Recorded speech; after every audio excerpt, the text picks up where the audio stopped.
This morning, I gotta reason with you about something here. You gotta stop being reasonable. It's stunting you, and you gotta stop hanging out with reasonable people. They're spoiling your dreams. This is, if you ever want to do anything, unreasonable. No great achievement was ever reasonable. Not a one. It was incredibly unreasonable for a newly elected president, the second youngest in American history, who many called not just unqualified and inexperienced, but also naive, to claim that we could ever put a man on the moon before the decade was out.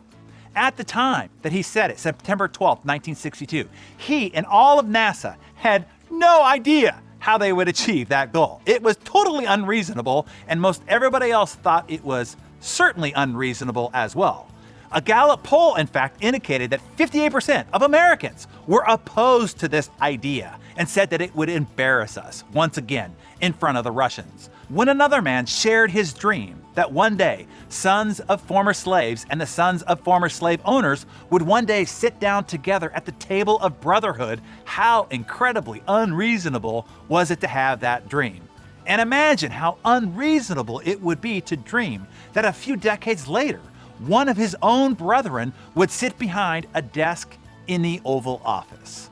For a guy who doesn't have a degree in astrophysics to say that he's going to start a space program and one day colonize Mars, or take on Big Auto, or revolutionize the energy market, or build a Hyperloop, the modern day Iron Man has proved to be perpetually unreasonable. How about a 30-year-old with no job, starting from his garage and a loan from his parents, proclaiming that he'd build the largest online retailer in the world?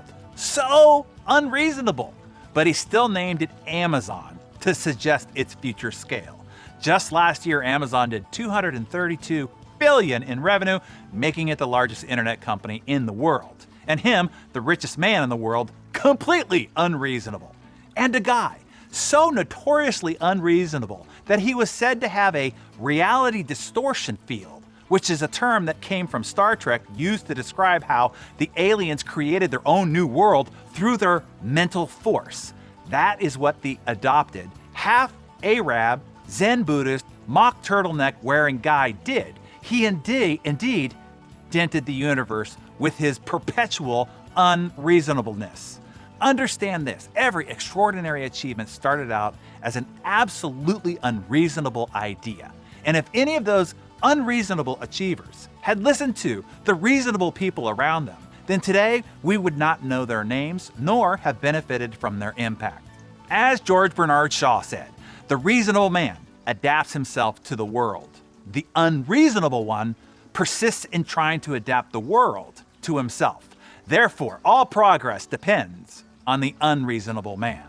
About the best a reasonable person can do is take a great idea and make it good. That's why I say, be careful of reasonable people, of committees, of focus groups, of feedback surveys, and best practices. That's the swamp that swallows up greatness.